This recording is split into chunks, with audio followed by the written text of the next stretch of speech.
Hello everyone and welcome back to GameBrigade. My name is Brian. Thank you guys for watching. Today on the show we are doing an old callback, a show that we have not done in quite a while, and that is In Case You Missed It, where we go back and look at some late pledges that recently launched in the last month in case you missed them. So we're going to be talking about some of the ones that most excited me, that I thought you guys might be aware about, talk about what they are, talk about, would I recommend getting them or where my thoughts are on them. So let's dive right into that. As a reminder, we also have a giveaway going on right now on the channel. So if you want to be part of that, you must be a subscriber to the channel. You must also comment on the video following the comment rules, which will be a hashtag KOTD, basically question of the day. I'm going to be asking a question at some point in this video. You must leave a comment with that hashtag to be entered into the giveaway, which will be done once we reach 10,000 subscribers. Okay, so for the first game, A War of Whispers. This is the expansion of Influence. Now, War of Whispers is an older game. I played this. I feel like it's been a long time since I played this game, but I did enjoy it back in the day when I played it. War of Whispers is a game that kind of is unassuming. You would think that you are going to be in control of a faction as you play for a control of a territory on this board. It very much looks like a dudes on the map, area control, skirmish war game, but it's far from that. This is a game where you're going to be taking control of kind of a secret people, secret society almost, you would say, who are trying to influence all the parties that are involved in this war of this area. And by doing that, you're going to be sending your agents to different types of worker placement like locations to take actions to basically influence who attacks who, what goes what, and you're going to be gaining favor with these factions. And at the end of the game, based on how those factions have performed or not performed, you'll be getting points. It's a pretty cool little game. I highly recommend checking out some of the reviews. They have some older reviews. This Shut Up and Sit Down one is a good one. I'd recommend watching that one. But this one is an expansion gameplay that'll be adding additional content to this already kind of good game. It's going to be adding a 5th player option, as well as a new modular expansion where there's going to be raiders kind of influencing and attacking these people, basically. So it's a modular expansion, adding that 5th player element right here, as you can see, as well as the Orca faction, which is, like I said, that raiders who are going to be invading and attacking the normal factions of the game, kind of influencing and changing the gameplay in that manner. So it sounds like it's adding more of that strategic depth to the game.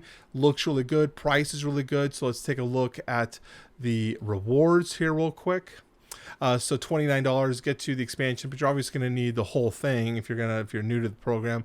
But $99 gets you the base game. This is also the collector's edition version of the game, the expansion, and as well as all these little optional add-ons are in there as well. So take a look at those.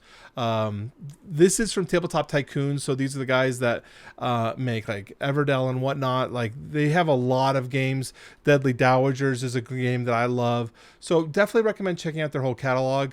But definitely interested in War of the Whispers. Now, this is one I really enjoyed.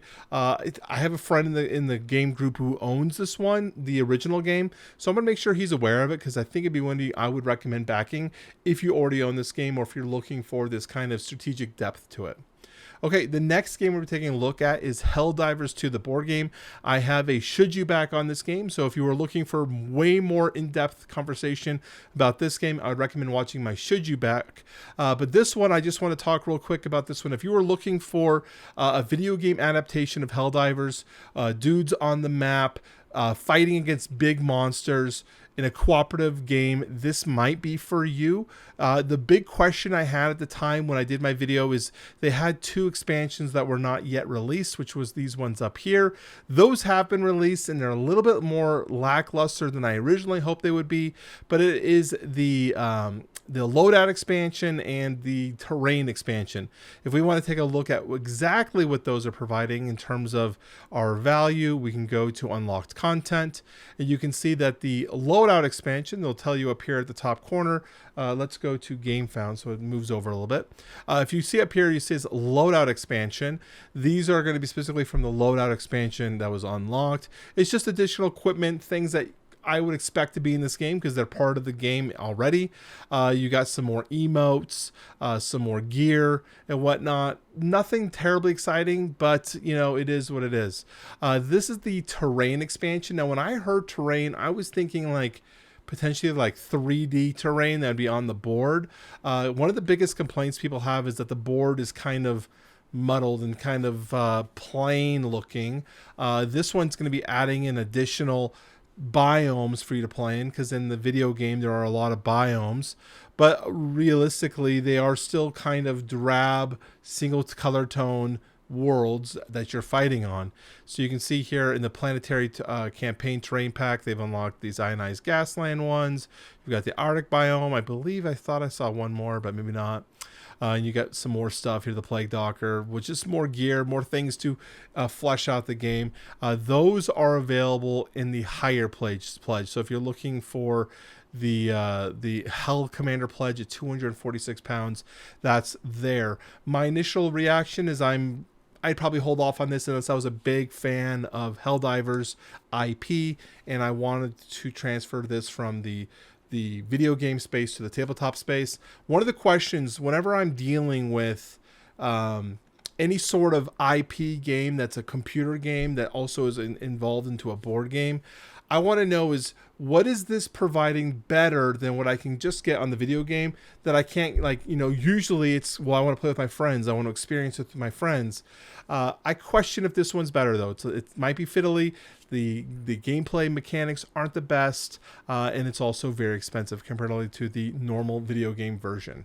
The next game we want to take a look at is Masters of Orion, the Ad Astrada. Now this one is a big 4X game. Now, I love 4X, and whenever you're looking at these 4X type games, these space games, I always want to ask, what does this do differently than the ones that are already in the market that dominate the market? What is this doing differently, and is it exciting enough for me to capture it, and can I weigh those against some of the cons?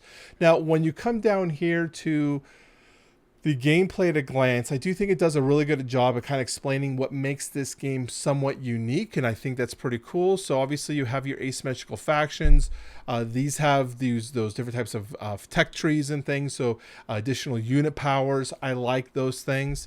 There's a drafting mechanic where each round players going to be drafting one of these 5 cards. You're going to be passing those cards around to the next person. That's very unique in terms of this 4X experience, so I like that a lot. And these cards that you draft are going to be kind of outlaying the round in the terms of the round that are going to be happening. So I think that's really cool.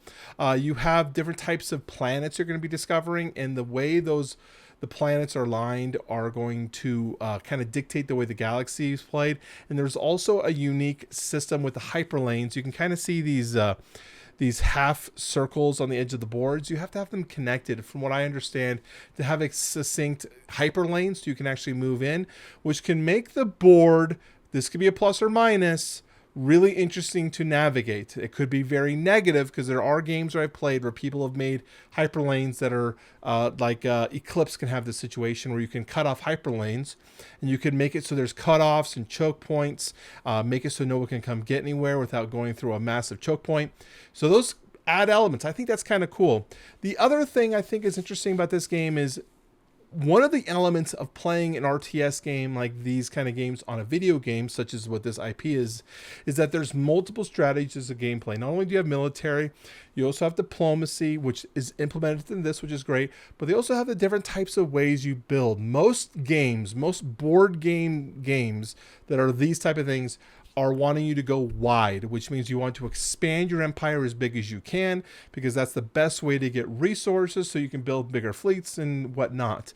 But this one has the opportunity to also go tall, which means you're not trying to expand, you're not trying to go big, you're trying to condense all your territories within a singular area, within a few systems, and build up your economic prowess from there so you can still dominate and be as competitive. I like the idea that they're trying to do this. Now, I haven't played this game. I don't know how well it's implemented versus the going wide system, which is so common versus every other game. But I'm excited to see what this one is. So let's take a look at the rewards. When you're looking at which each of these things provide, the base game comes with 6 factions that I could see, at least that they were showing here. Each of these additional expansions, when you look at these, it'll say, plus one expansion. So right, this is the core game.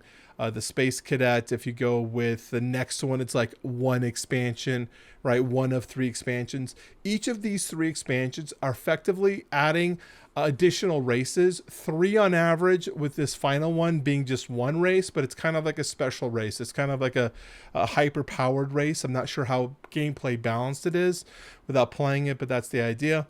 And personally, whenever I'm playing a game that's like this, I like having a lot of variety and flexibility with my units. So I would be leaning towards the higher pledge, but make sure you guys are buying responsibly. The other thing I thought was really cool, I really thought this was cool, and I wish more games would do this, is every faction has a completely unique miniature to go along with their faction. Now, there's a downside with this, is it's going to be a lot of boxes. It's a lot of plastic, a lot of boxes. It's going to take up a lot of space on your shelf. But the fact that all these factions have completely unique miniatures and models is incredible, and it's something that I wish games like Twilight Imperium or Eclipse had. It drives me nuts that it's all the same ships flying around. So this is a big draw for me. I think it's pretty cool. I think this would be one I'd be highly considering as a potential replacement for my Twilight Imperium gameplays. I've already sold Eclipse. I moved on from it. It wasn't good enough for me in terms of that mid-weight, mid-level timeline between what Twilight Imperium provides. But this one might be a good one to consider. So that's Masters of Orion Autostrada. This one is a very long version for this. The next one we're going to be going to is Natty Narking, The Rise of Cthulhu. This is another game I did a Should You Back on, so I'd really highly recommend watching that video if you want a very detailed version of what this game is at. But this is a game that has an area control gameplay with it a little bit of card playing. So you're going to be playing cards from your hand. These cards have combinations and combos that you can kind of trigger with it. I think this gameplay looks really good. Natty Narking is a game that was really highly touted from 2010, 2012 era, which was a game that's been hard to find. This has kind of been a grail game for many people, so it's being reprinted with an additional expansion, which offers more gameplay elements. So if you're looking for a game that's been highly touted, hard to find, getting a reprint, this might be a chance for you to snag that. The final game on Gamefound that we're going to be taking a look at will be Earth Under Siege Flashpoint. I actually have a review for this game. I enjoyed this game. This is a XCOM board game, if you could call it one. Now, I played XCOM, I've played XCOM 2, I've got hundreds of hours in both of those games, and this game really gives a very good impression of that kind of gameplay in a tabletop system. So basically, this game is Earth is being invaded by these aliens, and you are part of a special task force of special forces who are tasked to basically eliminate the alien threat by going on these covert missions that has branching different paths, and it's got a campaign that you're going to be playing through. It's really fun. It's got a good little card play system. I would highly recommend watching my review if you're looking for more details, but this is available on Late Pledge. I definitely check it out, and this is a second printing. A lot of people, and myself included, believe if a game has enough warrant to get to a second printing on the crowdfunding, that's a good sign. With that, we'll be going over here to another one that's a reprint. Moving over here is Darwin's Journey Oceania. This is including the Darwin's Journey reprint campaign. Darwin's Journey is a game that I backed, I feel like it was 2021 when this game originally came on crowdfunding.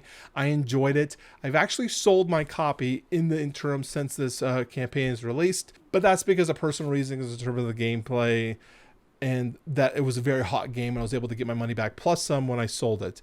But this makes me kind of consider, well, maybe I can bet it back in my collection again with additional content that might fix some of the issues that I had with it. Darwin's Journey is a very elegant worker placement game where you are basically going to be going through the Galapagos Islands, looking at different types of flora and fauna with your scientists, with a very fun and unique way of implementing your worker placements, using these different types of seals to place your workers. It's a really cool element of that game.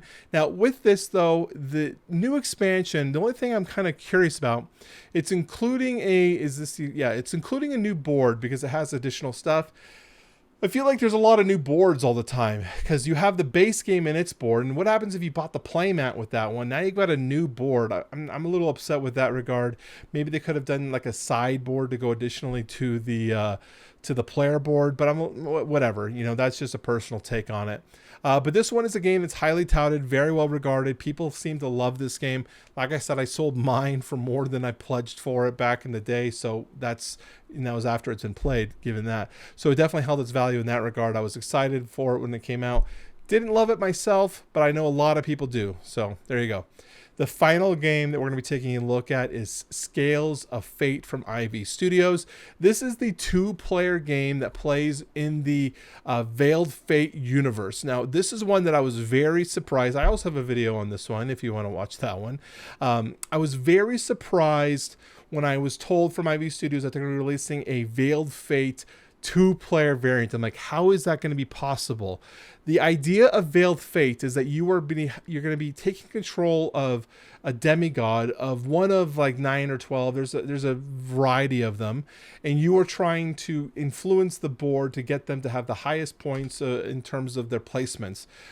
In this game, you're going to be doing the exact same thing, but it's different because obviously you're playing a 2-player game, so you're going to be having control of 2 different demigods, and you're either trying to get them to be on top of each other in terms of their scoring or as far apart as you possibly can. And it's up to your opponent to deduce which ones yours are, as well as also playing with theirs. It's a really interesting mechanic, very, very fun game, very good short game. And I think actually I like how it says right here, teach in 5 minutes, which is true. You can 100% teach this in 5 minutes and 30 minutes to play. But those are both 100% true, and I like these type of games. This would be a great game for if you go on like a road trip and you want like a hotel game where you can just play it really quickly at the dining table. It's a pretty sweet little option for that. I love my copy, and I just have a prototype copy, so excited for it. But anyways, that will be wrapping up the late pledge videos in case you missed it. My question of the day, so for the giveaway, you're going to do a hashtag question of the day. My question for you guys is, where are you guys standing with late pledge videos? I used to do these quite a bit back in the day, but I haven't done one in quite a while.